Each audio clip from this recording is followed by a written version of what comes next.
So far, all we've seen is rhetoric. We saw the New Year's address, which some analysts said was a signal that they were committed to economic reform. We've heard noises from North Korea of an interest in reform. We hope that North Korea ultimately chooses to reform its economy and reform its policy, and to step away from, as I've said, denuclearization and threats to its neighbors. Right now, though, as I've said, there's no evidence that they're actually engaged in anything, and we have pointed out that we will always judge North Korea by its actions, not by its words, and we have expressed the hope that ultimately the lives of the North Korean people can be improved.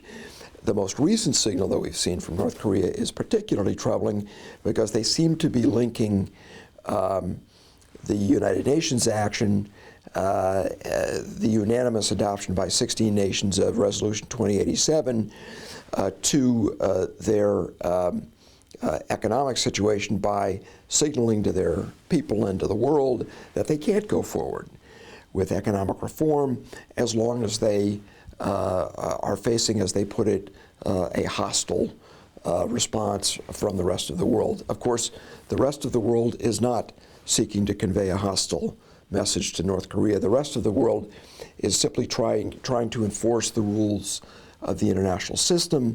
North Korea, by placing itself outside of those rules, makes it really impossible for us to contemplate any kind of a normalized relationship with North Korea.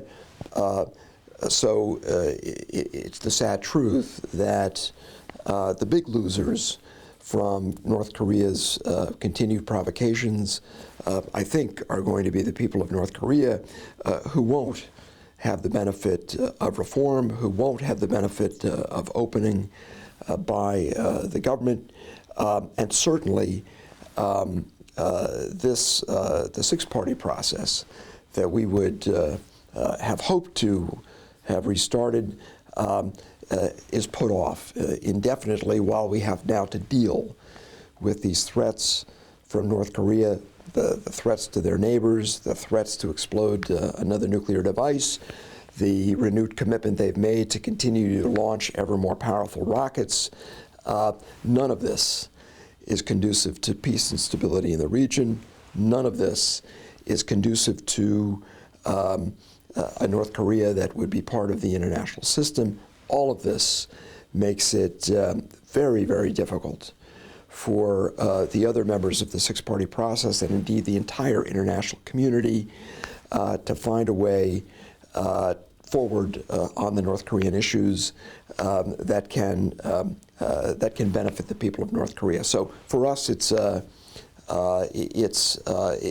one of the real difficult aspects of this situation, is how to help the North Korean people lead a better life.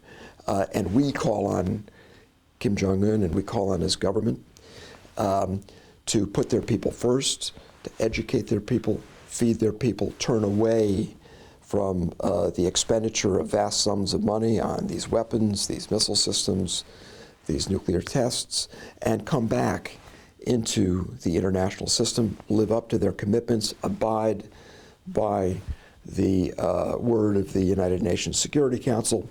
If they do that, if they make that choice, and that choice is open to them, then a very different future is possible.